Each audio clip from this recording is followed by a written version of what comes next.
Hey guys, welcome to another episode of the Aspiring Entrepreneur. I'm your host, Hamza Chowdhury. Welcome to today's daily stock recap. It is April 12th, 2021. It is Monday, and I hope you guys had a wonderful weekend.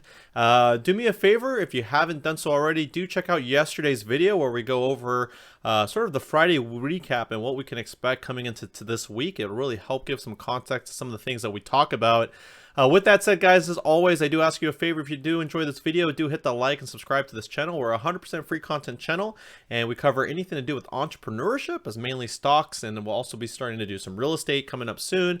And so with that said, guys, let's just jump right into it. The stocks today, especially the indexes, were really flat. S&P, NASDAQ, and the Dow Jones were pretty much flat today, guys. There was a lot of volatility in the morning. We had sort of a sell-off for the first hour, and then stocks really had a hard time finding the bottom. We had some dead cat bounces, but you guys can see a lot of the stocks, if you haven't done so already, make sure you're adding the 200-day moving average. You're adding the anchored VWAP into your charting, and a lot of stocks are setting up for really great longs. And so we'll definitely talk about some of the stocks that we covered, which we'll cover this week, which will be Apple, Tesla, Palantir, Clover Health, Spce, which is Virgin Galactic, and then AI. And so if you haven't done so already, make sure you add those technical indicators, and I'll do spend a little more time today with you guys. Looking at the S&P though, you can see really from this March 25th where we were trading around 3870, you can see we really have been on the bullish side of the Bollinger Band. And so there's a lot of potential downside risk. As you can see, we constantly have this sort of bounce off the 50-day, and so a lot of you guys are probably wondering, stocks have been beaten up. A lot of the EV sector, there's been a lot of sector rotation, and you're probably wondering, well, when is this thing gonna, the thing's already sold off, is it gonna come back?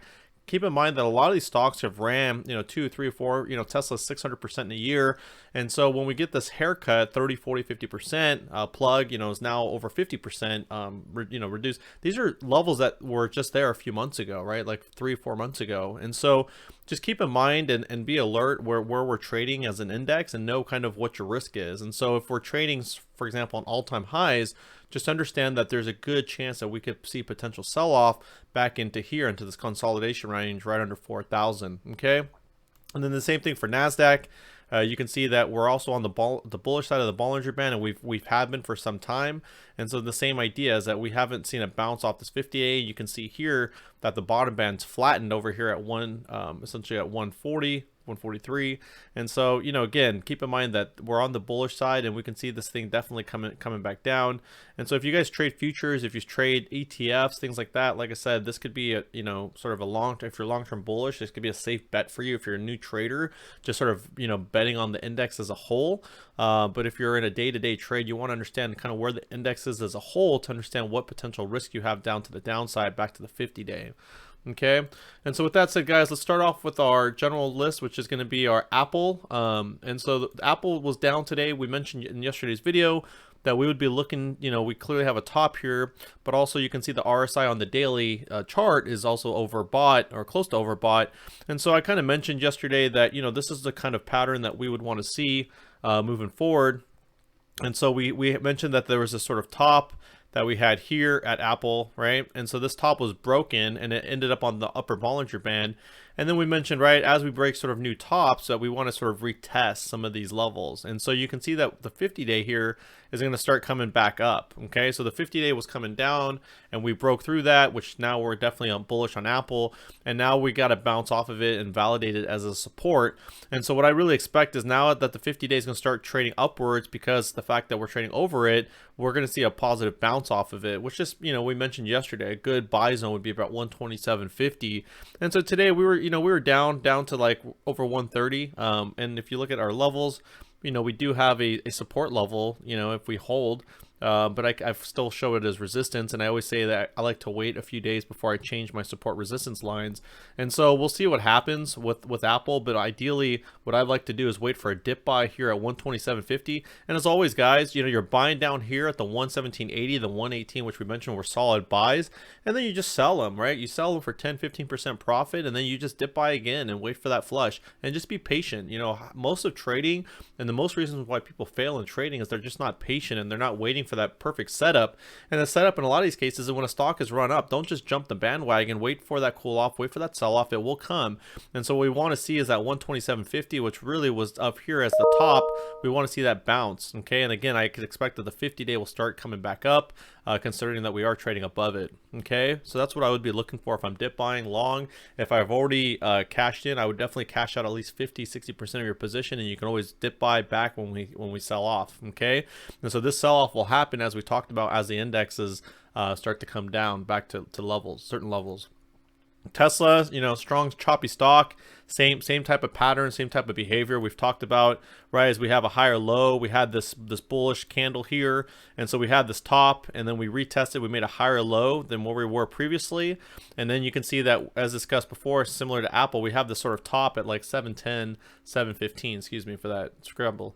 And so, you know, same thing as we have a lot of bullish momentum, and you can see that the 50-day has come down. And same idea is that we want to test the top part of the channel, which we are. So we're on the bullish side of the Bollinger Band, but we also want to trade above the 50-day just to show that a lot of traders are trying to get back in. You know, a lot of these Tesla price targets, another one was announced today.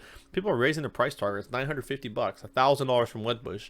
And so we have a lot of positive catalysts for Tesla. We know they're killing it. We know they beat deliveries, and we know that they just announced their earnings on the 26th of this month. And so same idea that we want to break this top similar to Apple, which is a 710, 715. And you guys can see that, look, we have the perfect validation of levels that we've identified on this channel, guys.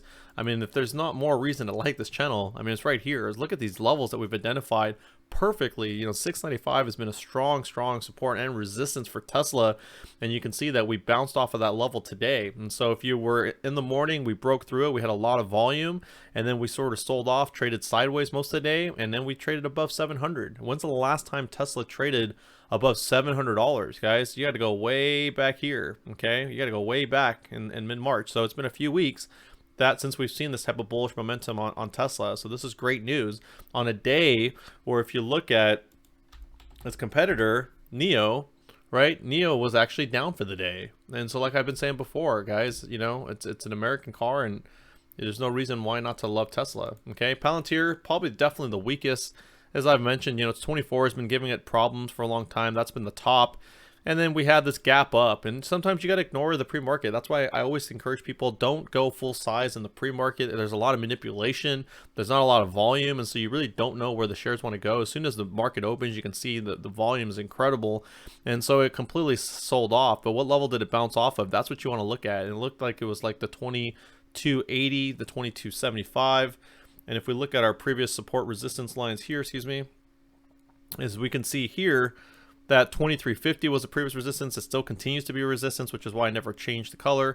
And we have this sort of, you know, double click demo day coming up in a couple days. And so, you know, it'll be interesting to see what this thing wants to do. We know that this happened the Friday before demo day, and we had a massive amount of volume, but we just haven't seen that volume jump. And so Kathy Wood with, you know, ARK has been buying shares. A lot of people have been buying shares. We had a lot of selling pressure we've had to go through. And if you're long-term bullish, you know, let's just real quickly go through the weekly chart, you know. So for some of you guys who are doubting Palantir, excuse me, that was supposed to be 15.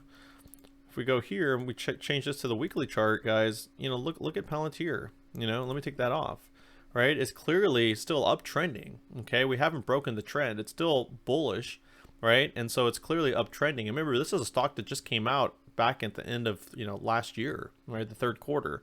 And so it's, you know, still a lot of room to move, and so I'm not really worried about it. Obviously there's some, you know, areas I wish I would have sold my shares, but, you know, again, there's nothing wrong with bag holding some of these shares, knowing that you can sell covered calls and you can make premium while you're holding on to your shares. Okay, and so with that said, guys, let's get back to our stock cover. Let's get into Clover Health. And same idea, you know, so the market's selling off, and you can see that Clover went, you know, strong support that we previously identified, and we changed it to resistance, which was at 815. We broke that today, and we bounced off of the 750, 760 range.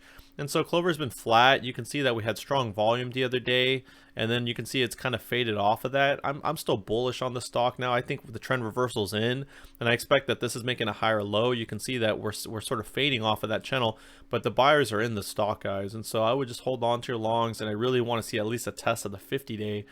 We got a test of the upper band. We're still on the channel, and I didn't see a retracement. I was a little surprised. I really thought that we would get some momentum after the news, and it's okay. It's fading, and you know, there's opportunities to sell, but I mentioned to you guys on this channel, I'm gonna stick to my word. I'm gonna sell on the push to 1050, and that's the game plan for this stock. Okay, so set it and forget it, but definitely this is the candle I wanted you guys to know. This is the catalyst that we finally were waiting for after all of this sort of negative news and the sort of fading.